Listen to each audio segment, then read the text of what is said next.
c'est la deuxième année que le CATEL est partenaire, affiché en tout cas des journées cicatrisation, donc en partenariat avec la société française Play Cicatrisation. Et donc on organise une session spéciale e-santé qu'on introduira avec Luc Théo, président de la société française Play Cicatrisation, avec une modération aussi par Sylvie Alcaïd, qui est infirmière à Toulouse, et donc 4 intervenants qui parleront de leur retour d'expérience. Un intervenant qui exerce à Strasbourg, du coup, avec l'expérience de télécicale, Cécile Moisan, qui est à Saint-Brieuc, médecin, et qui parlera de son expérience de télémédecine depuis des années en synchrone-asynchrone. Le docteur Verhappen, qui est à La Réunion et qui a mis en place de la téléexpertise, qui est un acte de télémédecine spécifique, du coup, à La Réunion. Et puis donc Marjorie Cabrol, qui intervient dans le réseau CICAT à Montpellier et qui a une expérience de plus d'une dizaine d'années dans ce sujet-là et qui parlera de la coordination des soins aidés par la télémédecine.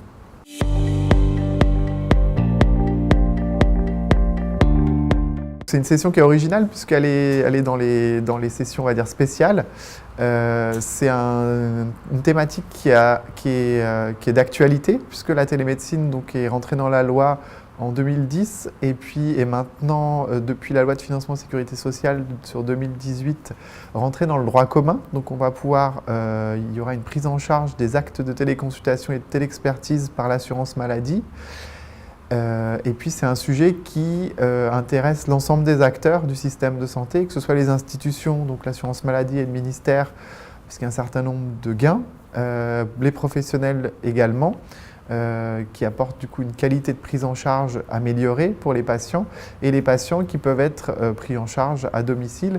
Donc cette session permet d'évangéliser, de faire preuve de pédagogie sur l'intérêt de ces nouvelles technologies pour les professionnels qui seront présents aux journées cicatrisation, qu'ils soient infirmières, pharmaciens, médecins, présents dans des établissements publics, privés ou dans des réseaux de soins.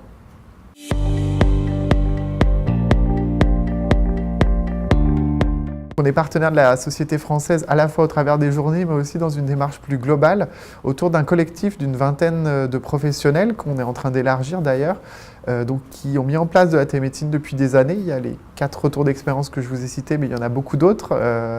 En Basse-Normandie, il y a le réseau TELAP aussi qui a été dans le projet Domoplay avec le réseau CICAT de Languedoc-Roussillon. Et il y a beaucoup d'autres expériences qui sont mises en place depuis des années. Et donc ce collectif de gens qui ont un niveau de maturité un peu plus important sur la télémédecine a produit l'année dernière un livre blanc donc, qui avait été présenté aux journées cicatrisation. Et cette année, on va présenter les premiers résultats de la cartographie qui aura pour but, in fine, de mettre en place avec un certain nombre de partenaires, dont là en l'occurrence Urgo, des outils collaboratifs à destination des professionnels. Et la première fonctionnalité qui sera disponible, c'est d'identifier les centres experts qui sont présents et qui fournissent une expertise par télémédecine dans les régions. Donc on a une quinzaine de recensés.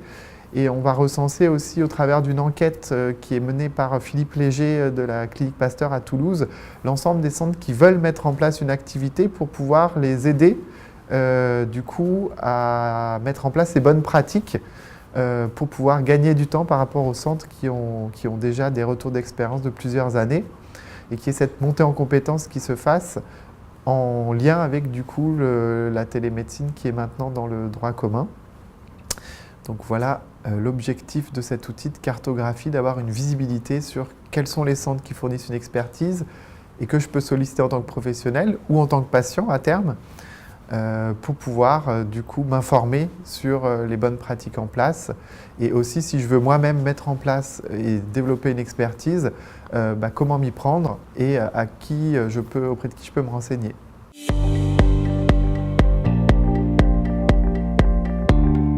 La télémédecine, comme je vous le disais, est définie par la loi comme un acte de médecine à distance.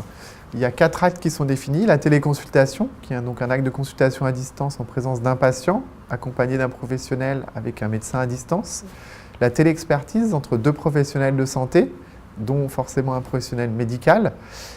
Et la téléassistance médicale qui permet d'aider à la réalisation d'un acte, par exemple la réalisation d'un pansement complexe à distance. Ce sont les 3 actes qui sont concernés dans le cadre des plaies cicatrisation pour la télémédecine. et qui donc sont développés par les centres que je vous citais tout à l'heure depuis plusieurs dizaines d'années maintenant pour certains.